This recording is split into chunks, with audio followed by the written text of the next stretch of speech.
Yeah, and it's so crazy. Just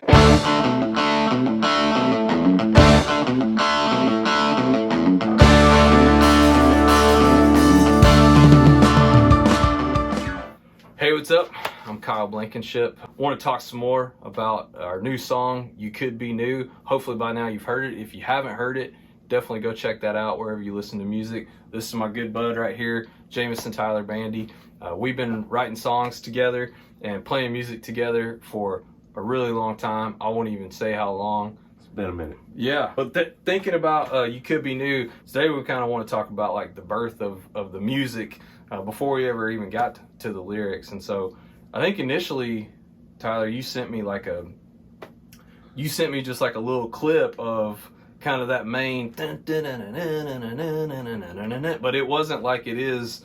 My first vision was for it to be a bass line, like boom, boom, boom, boom, boom, boom, boom, very, boom, very Motown Temptations. Yeah, you know, the drum. It was like boom, boom, boom, boom, boom, boom, boom, boom, boom, boom, like on the first demo. I want to say eventually we just one day I just like kind of riffed it out like that and like made it more like a rock riff rather than just a.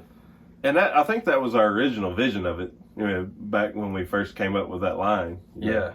It was to be a rock and roll song. Yeah, even though the first real like version or demo of it we did wasn't at all. Yeah, no. Yeah. But once we like really turned the bump into like a kind of full blown riff, I feel like that's when it really started to take shape and become the song it is now. And we went away from that kind of Motown-y drum beat and made it like a full blown big thing. Does that make sense? And then I think once we showed it to John, and when John kind of got a hold of it and started kind of doing his own thing on the drums, I think that really helped it come to life. I feel like there was, 3 or 4 demos of this, completely different, at least for the 3. most part. Yeah. Another thing, I think is really cool is the instrumental break in the middle where it has that chord progression that kind of walks down. Tell them kind of where all that came from. When I was coming up with this riff, I was just like, oh man, I remember this one cool thing we did so long ago. How can we just take this riff and flip it up on its head? And we had a completely different song from years and years ago that it never got recorded. I think we maybe played it live like a handful of times, but not even very much. And then it just kind of disappeared. But that progression was in that song. It was a piano riff. Yeah, it was. And eventually, man, this song just like came to life, as songs will do.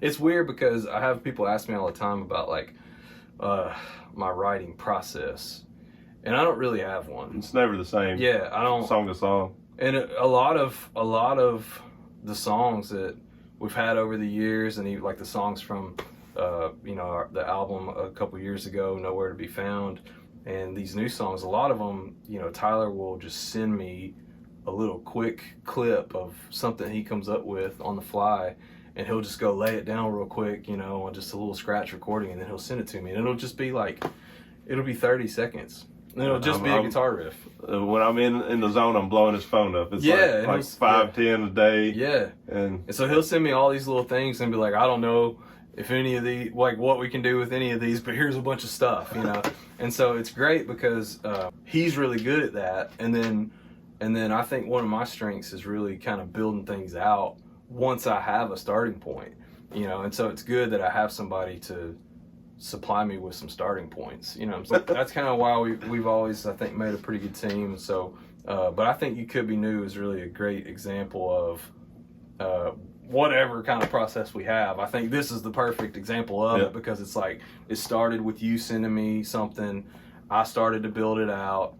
I sent some ideas back to you. You countered with some other stuff. We go back and forth. Oh, hey, let's use this old thing that we've had for years that we've never used in anything else. And I think with this one, we got pretty ambitious.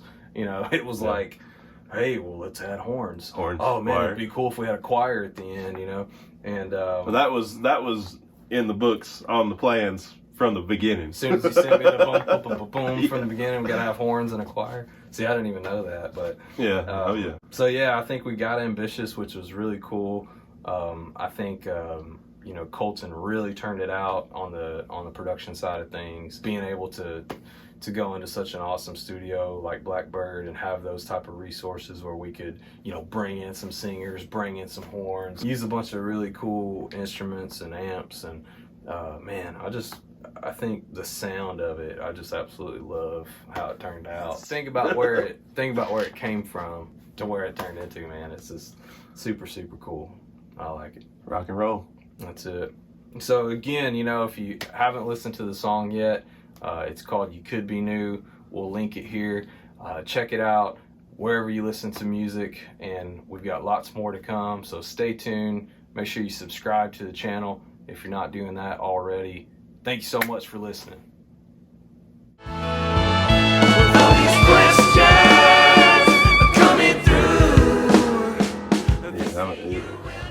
Walking like this to walking like this.